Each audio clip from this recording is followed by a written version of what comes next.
Before we begin this story, if you enjoy tales of hope and unexpected kindness, please consider subscribing to our channel and giving this video a like. It helps us bring more stories like this to you. John traced the condensation on the window of the corner bistro, his breath fogging a small circle on the cool glass. Outside, the city of Portland was weeping, a relentless autumn drizzle slicking the streets and turning the evening sky a bruised shade of purple. The bistro was empty, save for him and the rhythmic hum of the old refrigerator. It was a familiar quiet, the kind that had settled into his life like dust on old furniture ever since Sarah and Lily were gone. He ran a hand over his tired face, the scent of garlic and onions clinging to his fingers, a permanent perfume from his years behind the stove. He was a cook, not a chef. A chef creates. A cook simply makes food. That's how John saw it. He followed recipes, his own and others, with a precision that bordered on ritual. It was a life measured in teaspoons and simmering hours, a steady, predictable rhythm that kept the louder, more chaotic memories at bay. The bistro was failing. A slow, quiet death he witnessed every day in the growing number of empty tables. It had been Sarah's dream, this little place. Now, it was just a monument to what he had lost. His gaze drifted to the small convenience store across the street, its fluorescent lights a harsh beacon in the gloom. It was Thursday, lottery night. He reached into his pocket, his fingers finding the worn, creased $5 bill he'd set aside. It was a foolish ritual, he knew, a tax on hope, but it was his. Every Thursday, he'd walk across the street and buy a single ticket with the same numbers, 7, 12, 18, 22, 28, 31.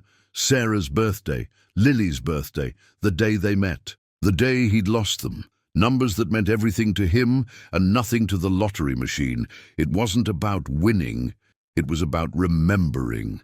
With a sigh, he untied his apron, hanging it on the hook by the door. The bell chimed softly as he stepped out into the damp air, the drizzle instantly cooling his face. He pulled up the collar of his thin jacket, a barrier against the chill that had little to do with the weather. As he neared the convenience store, he saw her. She was huddled in the recessed doorway of the closed bookstore next door, a thin blanket pulled tight around her, and a small child tucked into her side. Her face was pale and etched with a weariness that John knew intimately, but it was her eyes that caught him. They weren't defeated. They were fierce, scanning the street with a protective vigilance, her hand resting on the boy's head, who was coughing, a dry, rattling sound that pierced the quiet street. He'd seen them around the neighborhood before, ghosts of the city that people walked past without a second glance. But tonight, something was different. Maybe it was the rain, or the particular shade of loneliness that had settled over him. He saw not a stranger, but a reflection of his own desperate need to protect what was precious. He walked into the store, the bell announcing his arrival with a cheerful jingle that felt entirely out of place. Mr. Chen, the owner, nodded at him from behind the counter. "The usual, John?" he asked, his voice kind. "The usual, Mr. Chen," John replied, his voice hoarse. He slid the $5 bill across the counter. As the machine whirred and spat out the little slip of paper, John looked back out the window. The woman, Elena, was gently rubbing her son's back, trying to soothe his cough. The boy, Miguel, couldn't have been more than 7, the same age Lily would have been. A fist clenched in John's chest, tight and painful. He took the ticket from Mr. Chen, the familiar sequence of numbers looking back at him. 7, 12, 18, 22, 28, 31. A story of his life in 6 small numbers.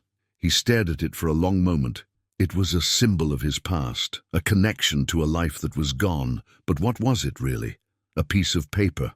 A 1 in a million chance at something he wasn't even sure he wanted anymore. What would he do with millions? Buy a bigger, emptier house? The thought felt hollow. He looked back at Elena and Miguel. Her motivation wasn't a memory. It was the shivering, coughing reality right beside her. He saw the raw, desperate hope in her posture, the hope for something simple, a warm room, a doctor, a future for her son. His own hope felt selfish and thin in comparison. In that moment, a decision formed, not in his mind, but somewhere deeper. It was an impulse, a quiet, undeniable urge. He thanked Mr. Chen, tucked the ticket into his palm, and walked back out into the rain. He approached the doorway slowly, not wanting to startle them. Elena's eyes snapped to him, instantly wary, her body tensing as she pulled her son closer. I don't want to bother you, John started, his words feeling clumsy. He wasn't a man used to talking to strangers, to breaking through the quiet solitude he had built around himself. She said nothing, just watched him, her gaze unwavering. He held out his hand, the small white ticket resting in his palm. Here, he said softly, I want you to have this. Elena stared at the ticket, then back at his face, her expression a mixture of confusion and suspicion. Why? She asked, her voice raspy but clear. John shrugged, feeling a flush of awkwardness. How could he explain the sudden, overwhelming feeling that this piece of paper belonged in her hand, not his? It's just a chance, he said. Maybe your luck is better than mine. He tried for a small smile. The numbers are drawn in an hour. Who knows? She hesitated, her eyes searching his for a trick, a hidden motive. She saw only a quiet sadness, a genuine weariness that mirrored her own. Slowly, as if reaching for something fragile, she extended her hand and took the ticket. Her fingers were cold as they brushed against his. Thank you, she whispered, her voice barely audible above the rain. John simply nodded, a lump forming in his throat. He turned and walked away without another word, crossing the street back to the empty bistro. He didn't look back. As he locked the door, he felt a strange sense of release, as if he had let go of a weight he hadn't realized he was carrying. For the first time in years, he went to sleep without the ghost of a lottery ticket in his pocket, without the ritual of clinging to numbers that represented a life he could never get back. He had given away his past. He didn't know he might have just opened the door to a future. The next morning, John forgot all about the ticket. His day unfolded with its usual monotonous rhythm. The pre-dawn trip to the market, the meticulous chopping of vegetables, the lonely silence of the bistro. He was wiping down the counter after the meager lunch rush when Mr. Chen burst through the door, his face alight with excitement, a newspaper clutched in his hand. "John, you won't believe it! The winning ticket! It was sold here!" he exclaimed, waving the paper in the air. John's heart gave a strange, complicated jolt. He looked at the headline, $180 million Powerball winner in Portland. He scanned the winning numbers printed below. 7, 12, 18, 22, 28, 31. His numbers. A wave of dizziness washed over him. He gripped the edge of the counter to steady himself.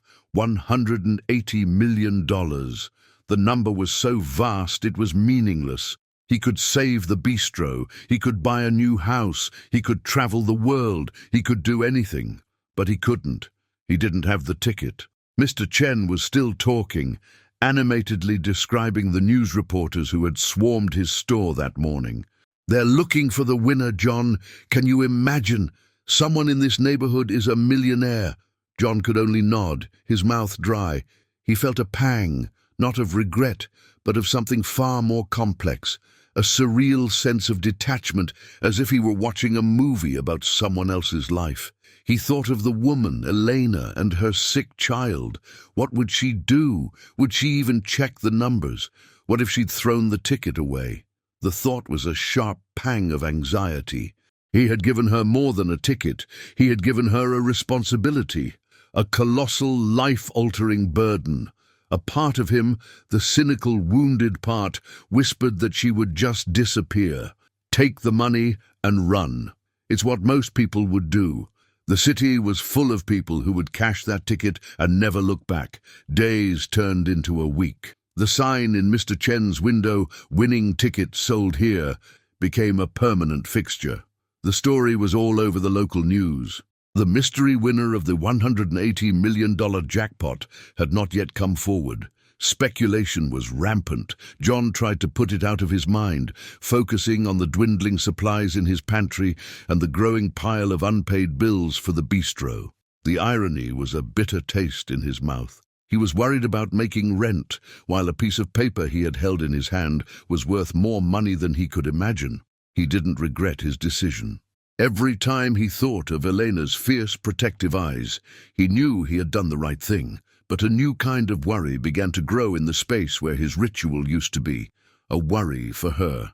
A world with that much money was full of predators. He hoped she was safe. He hoped she was smart. He hoped she would use it to give her son the life he deserved. It was another rainy Thursday, 2 weeks after he had given the ticket away, when the bell on the bistro door chimed. John looked up from the soup he was stirring, expecting another slow evening. She stood in the doorway, but it took him a moment to recognize her. She was clean, her hair brushed back from her face. She wore a simple new coat, and the haunted, desperate look in her eyes had been replaced by a quiet, nervous resolve. Beside her stood Miguel, holding her hand tightly.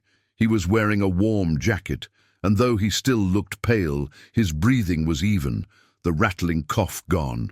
It was Elena. And in her hand, she was holding a small, white piece of paper, the lottery ticket. John's hand froze, the ladle hovering over the pot of simmering minestrone. The aroma of herbs and tomatoes, usually a comfort, suddenly felt cloying. He stared at Elena, at the ticket she held, and for a moment the quiet bistro seemed to hum with an unspoken electric tension. The world outside, with its drizzling rain and muted city sounds, faded away. There was only the woman in the doorway, her son's small hand in hers, and the impossible piece of paper that connected them all. He placed the ladle down on the spoon rest with a soft click, his movements slow and deliberate. He wiped his hands on his apron, a nervous gesture, as he walked around the counter. He stopped a few feet from them, his heart thumping a heavy, uncertain rhythm against his ribs.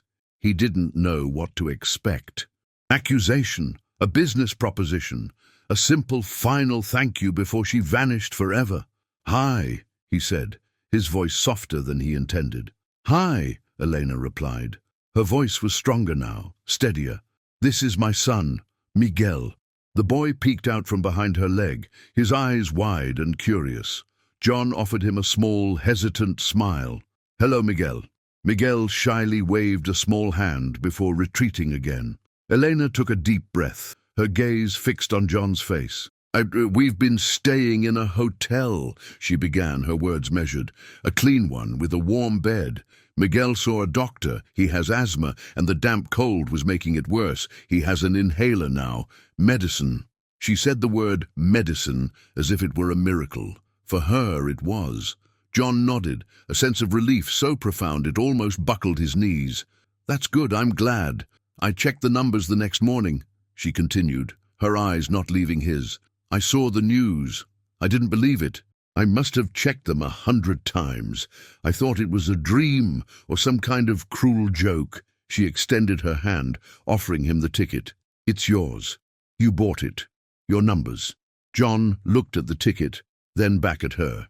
He didn't reach for it. "I gave it to you," he said quietly. "That means it's yours." A flicker of disbelief crossed her face. "But it's $180 million. It's not a cup of coffee. You can't just give that away." "I can," he insisted, a strange certainty settling over him. "I did. I didn't want it. I wanted you and your son to be warm and safe. It looks like it worked." Elena's composure, so carefully held, began to crumble. Her eyes welled with tears, and she quickly blinked them back. No one just gives something like that," she whispered, her voice thick with emotion. "People look through you. They pretend you're not there. Or they throw $1 in a cup and walk away feeling good about themselves. No one looks you in the eye." "I saw you," John said simply. "I saw your son was sick." They stood in silence for a long moment, the unspoken truth of her words hanging in the air. This wasn't about money anymore. It was about recognition, about seeing another person's humanity. Finally, Elena seemed to come to a decision. She carefully folded the ticket and tucked it into her coat pocket. Okay, she said, taking another deep breath. Then I need to ask you something else. I don't know what to do. I went to the lottery office just to ask. They have lawyers, financial advisors, people who help. They said I need a lawyer of my own, someone I can trust. I don't trust any of them. I don't know who to trust. Her eyes, clear and direct, found his again. But I think I can trust you. You had no reason to be kind, and you were. You gave this to me knowing what it could be. Will you help me? John was stunned. Him, a cook in a failing bistro, a man whose own life was a quiet mess of grief and unpaid bills. What did he know about lawyers and high finance? He was an expert in seasoning and simmering, not stocks and bonds. I don't know anything about that kind of money, Elena, he said honestly. I don't need you to know about the money, she clarified, stepping closer. I need you to be a person, a real person, someone who won't see me as a dollar sign. I need a partner in this, not a business partner, she added quickly, a faint blush rising on her cheeks. A human partner, to help me figure this out, to make sure I do right by my son, and to make sure I do right by this. She gestured vaguely, indicating the immense fortune the ticket represented. I want to split it with you. John's head was spinning. No. Absolutely not. 50-50, she stated, her voice firm, the desperation replaced by a steely determination. That is my offer. I will not claim it otherwise. This is not just my luck, John. It's ours. You gave me the ticket.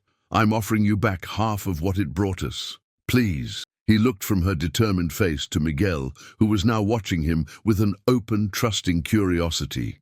He saw the future in the boy's clear eyes. A future free from cold doorways and rattling coughs. He saw in Elena a woman of incredible integrity, a person who, when handed a fortune, didn't run from the man who gave it to her, but walked right back to him to share it. In a world that had felt grey and empty for so long, she was a splash of vibrant, unexpected colour. He thought of the bistro, of Sarah's dream. With that money, he could save it. He could do more. He could create something that wasn't just a monument to his past, but a testament to a new beginning. He could help people. They could help people. The possibilities bloomed in his mind, vast and dazzling. He let out a long, slow breath he hadn't realized he was holding.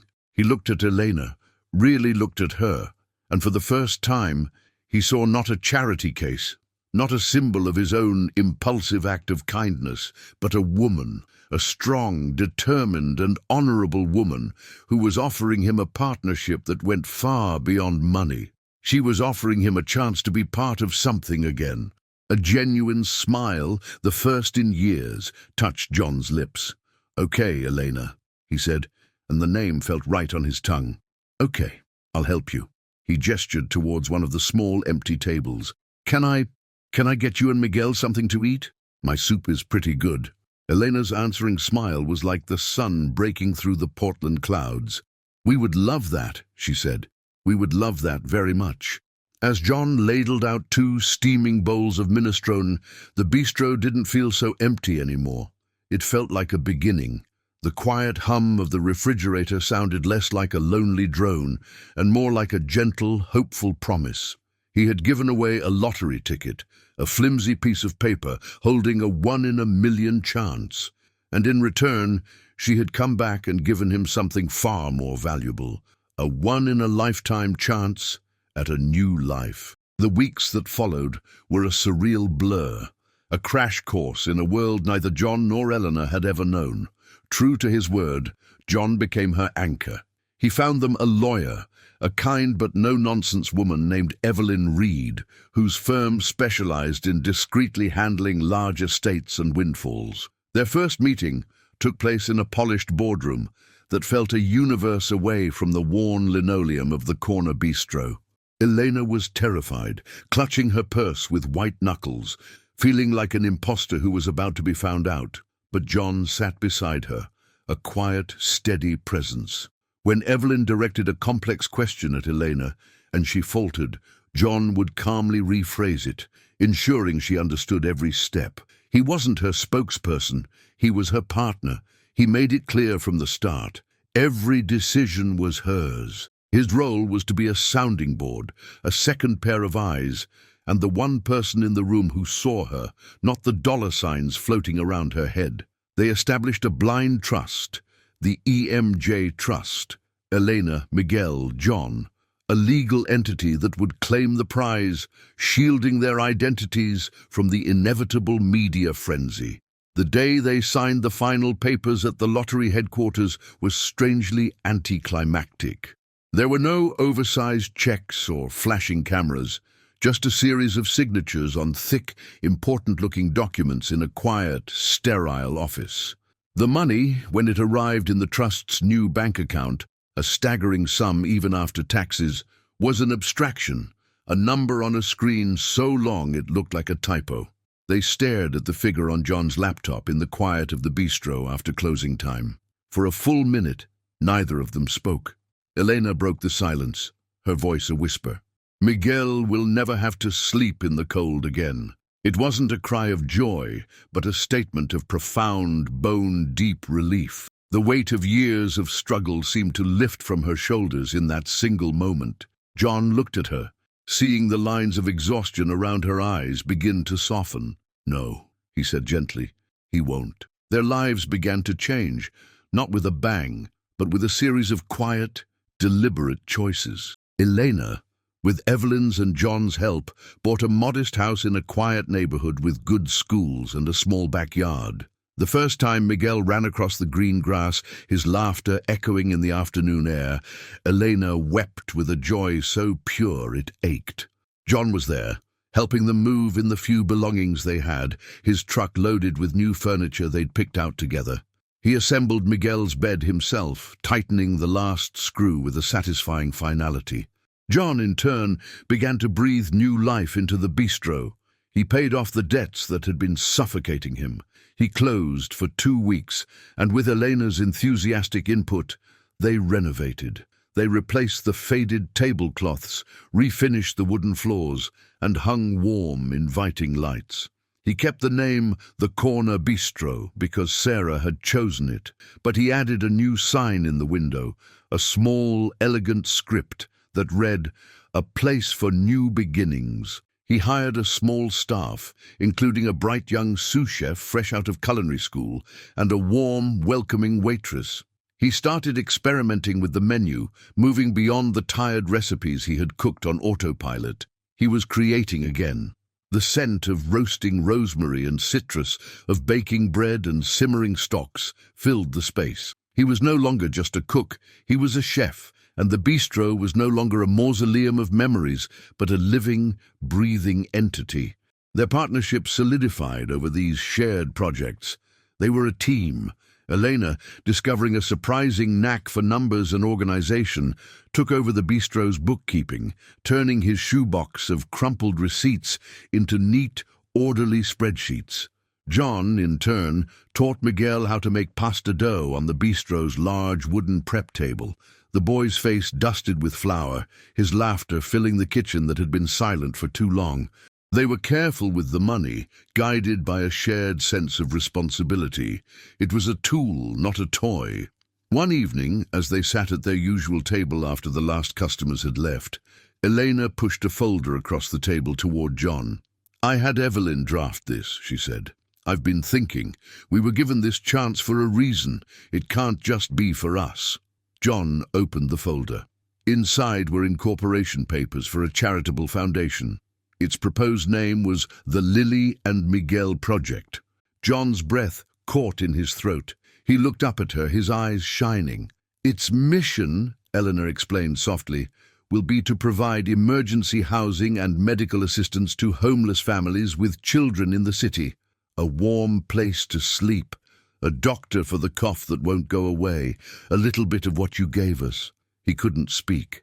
He simply reached across the table and covered her hand with his. It was a gesture of gratitude, of understanding, of a bond that now ran far deeper than a shared bank account.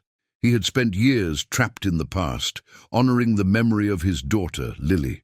Now, her name would be part of a future, a legacy of hope, linked with the boy who had in many ways brought him back to life. Months later, The corner bistro was thriving. It was a fixture in the neighborhood, known for its incredible food and the tangible warmth that radiated from its core. John moved with a renewed energy, his passion for his craft reignited. He was a different man. The deep sadness in his eyes had been replaced by a quiet contentment. It was a Thursday night, almost a year to the day since he had given the ticket away. The bistro was full, the air buzzing with conversation and the clinking of glasses. Elena and Miguel were at their table. She wasn't just doing the books anymore. She was the bistro's general manager, a natural leader who greeted regulars by name and ensured everything ran smoothly. She was pursuing an online business degree, her confidence growing every day. John finished his work in the kitchen and came out, wiping his hands on his clean apron. He slid into the booth across from them, a comfortable, familiar motion. Miguel was excitedly showing him a drawing he had made at school. Elena was watching them, a soft smile on her face. In that moment, John looked around the bustling room he had built, at the vibrant life humming around him. He looked at the healthy, happy boy who now argued with him about whether there should be more garlic in the tomato sauce. He looked at the incredible woman across from him, his partner, his confidant, his best friend. He realized the $180 million prize wasn't the jackpot. The jackpot was this. It was the laughter, the purpose, the shared meals. It was the feeling of family. He had bought a ticket with numbers from his past, a ritual of remembrance for a life he had lost. He had given it away in a simple act of compassion, and in return, Elena had come back and given him a future he never could have imagined. Theirs was not a story about the luck of the draw, but about the choices made when luck appears. And they had chosen, every step of the way, to build something beautiful together. John reached across the table, his hand finding Elena's.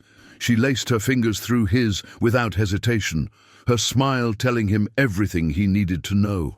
The winning ticket was long gone, cashed and transformed into houses and foundations, but the true prize was right here, in this small, warm bistro, a testament to the fact that the greatest fortune is not what you get, but what you give away. This story teaches us that the true value of a generous act lies not in what is given, but in the humanity that is shared. It shows that luck is not just a random event, but an opportunity to reveal our character. The greatest wealth is not the money you win, but the trust and love you build when you choose to do the right thing, turning a lottery ticket into a ticket to a new life built together. Thank you for joining us for this story. If it touched your heart, please give it a like and subscribe to the channel for more inspiring tales.